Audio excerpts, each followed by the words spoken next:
Good day everyone and good day to you sir. I am Armia Mindo Mahmoud. So preamble, teachers are duly licensed professionals who possess dignity and reputation with high moral values as well as technical and professional competence in the practice of their noble profession, and they strictly adhere to, observe, and practice this set of ethical and moral principles, standards, and values. Article 1 Scope and Limitation. Article 1 Section 1. The Philippine Constitution provides that all educational institutions shall offer quality education for all competent teachers, committed to its full realization. The provision of this code shall apply, therefore, to all teachers in the schools in the Philippines. Section 2. This code covers all public and private schools teachers in all educational institutions at the preschool, primary, elementary, and secondary level, whether academic, vocational, special, technical, or non-formal.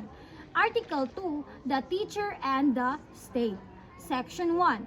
Promote nation pride, cultivate love of country, and obedience to the laws of the state. Section 2. Carry out the declared policies of the state. Section 3. Physically, mentally, and morally fit.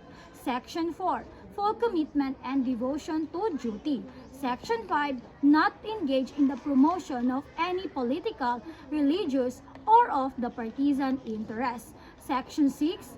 Vote and exercise all other constitutional rights and responsibility. Section 7. Not use his position or official authority to influence others. Section 8. Enjoy academic freedom, conduct research, pursue study. Article 3. The teacher and the community. Section 1. Conducive learning environment for all learners. Section 2. Provide leadership initiative in the community, social, educational, economic, and civic betterment. Section 3. Refrain from such activities such as gambling, smoking, drunkenness, and other excesses. Section 4. Study and understand local customs and tradition.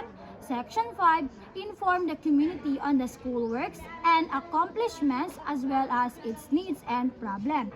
Section 6. Intellectual leader in the community. Section 7.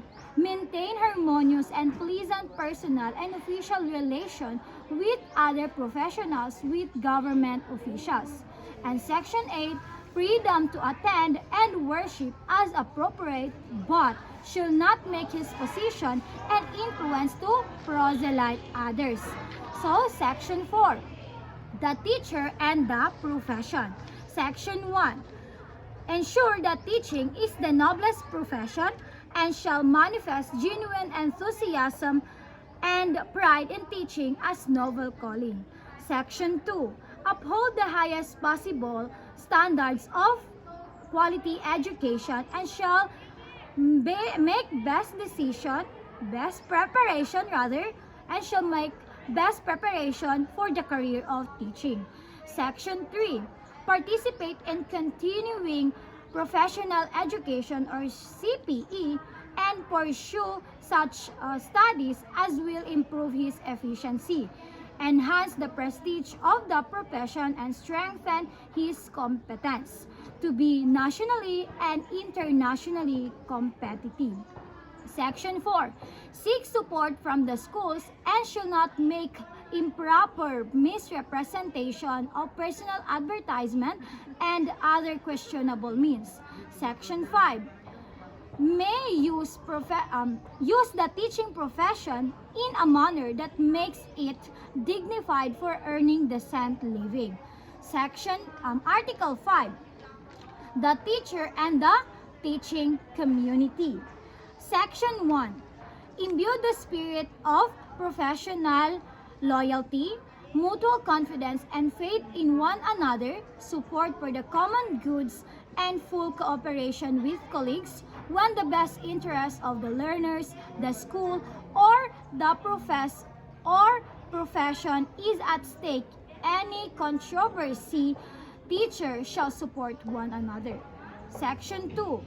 not entitled to claim credit or work not of his own, but shall give due credit for the works of others which he may use. Section 3.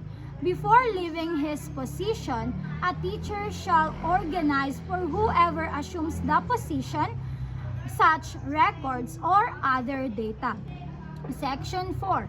Hold all inviolate confidential concerning associate and the school, and shall not divulge it from anyone's which has not been officially released, or remove records from files without permission. Section 5. Seek correctives for what may appear to be an unprofessional and unethical conduct of any associate. Section 5 is may apply for a vacant position which he qualified or met the qualification. And Section 9, the teacher and the parents. Teacher and the parent. Section 1, establish and maintain the cordial relation with parents and shall conduct himself to merit their confidence and respect. Section 2, inform parents through any appropriate authorities of the progress and deficiencies. And Section 4, hear the parents' complaints with sympathy and understanding, and shall discourage any unfair criticism. And that's for all. Thank you.